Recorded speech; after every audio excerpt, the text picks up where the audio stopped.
त्याच्यामध्ये त्या पुस्तक बातमीमध्ये उल्लेख करण्यात आलेला आहे पुस्तकाचा? एक म्हणजे मी लोकसत्तेबरोबर अशी कुठलीही जी आहे मुलाखत दिलेली नाही. नंबर 2, ईडीपासून सुटका करण्यासाठी सगळे गेले हा आरोप आमच्यावर तर अनेक दिवसापासून तो होतो आहे. नंबर 3, माझ्याबद्दल जर म्हणाल तर मला कोर्टानं जे आहे महाराष्ट्र सदनमध्ये क्लीन चिट दिलेली आहे आणि ती आता नाही दिली. ज्या वेळेला उद्धवजी ठाकरे यांचं सरकार होतं त्यावेळेला दिलं. कोर्टाचा तो निकाल आल्यानंतर मी त्यांना आणि पवारसाहेबांना पेढीसुद्धा दिलेली आहे. त्यामुळे मला परत तुरुंगात जायची भीती आहे आणि मला अशी अडचण आहे आणि हे आहे आणि ते आहे, या सगळ्या गोष्टीचा मी इन्कार करतो आहे.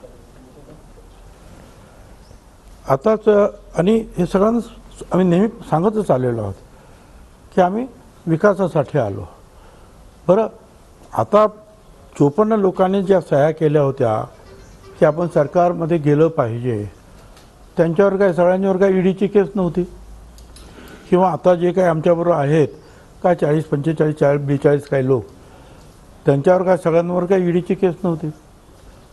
पण इथे आल्यानंतर जो आहे आम्ही आपल्या मतदारसंघाचा, स्वतःच्या मतदारसंघाचा विकास करू शकलो. आजसुद्धा माझ्या मतदारसंघामध्ये या क्षणाला सुमारे 2000 कोटी रुपयाची कामं सुरू आहेत. आमच्या मतदारसंघामध्ये जे आहेत लोकांना ज्या ह्या सगळ्या ज्या विकास व्हायला हवा आहे आणि त्यामुळे जो आहे आम्ही सगळ्यांना जो निर्णय घेतला त्याबरोबर त्या निर्णयानुसार जे आहे आम्ही या सरकारमध्ये सामील झालो आणि त्याचा निश्चितपणे जो आहे हा विकासासाठी आम्हाला फायदा झालेला आहे आणि तो होतो आहे. आता याच वेळेला ते का असं सगळं छापलं जात आहे हे मला कळण्याच्या पलीकडे आहे. निवडणुकीच्या या धामधुकीमध्ये फोकस चेंज करण्याचा उद्देश आहे काय मला कल्पना नाही. पण ठीक आहे, लोकशाहीमध्ये आपापला त्यांना जो काय अधिकार आहे ते आपले तो त्यांचा अधिकार ते गाजवतात. माझं काय त्याच्याबद्दल म्हणणं नाही. पण मी हे जे काही पुस्तक जे आहे ते अजून काही वाचलेलं नाही. ते पुस्तक जे आहे मिळवून ते मी वाचेन काय आणि त्याच्यात काय लिहिलेलं आहे काय नाही आमच्या वकिलांच्या थ्रूसुद्धा जे आहे त्याच्यावर मी विचार विमर्श करीन. आता सध्या 7-8 दिवस जे आहे अर्थातच माझा फोकस जो आहे हा जो निवडणुकीचा हा काय मी काही चेंज होऊ देत नाही आणि त्याचं काही कारणही नाही. त्या 7-8 दिवसानंतर निश्चितपणे जे आहे जे चुकीचं जे काही असेल त्याच्या विरुद्ध जे मला कारवाई करावी लागेल ती सगळी कारवाई मी निश्चितपणे करणार आहे.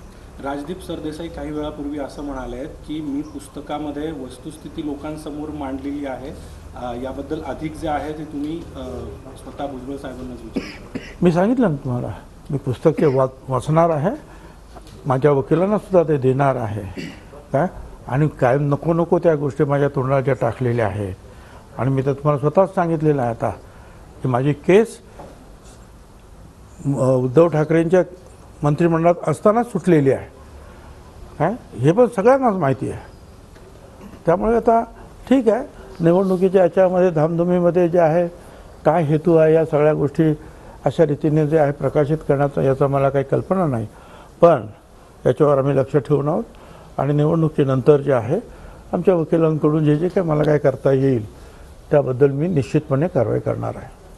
या पुस्तकामध्ये आणखीन एक असं म्हटलंय ओबीसी असल्यामुळेच माझ्यावर कारवाई. अरे ओबीसी काय, आता ओबीसीचा काय प्रश्न येतो काय, अनेक नॉन ओबीसी जे आहे त्यांच्यावर सुद्धा जे आहे कारवाई झालेली आहे, तर काय ओबीसीचा काय प्रश्न काही आपलं तुम्ही सांगणार.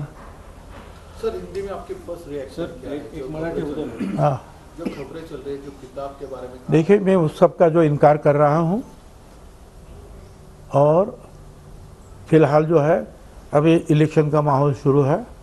फोकस चेंज करने की कोशिश शायद अगर होती होगी तो वो मैं समझता हूँ कि वो गलत है.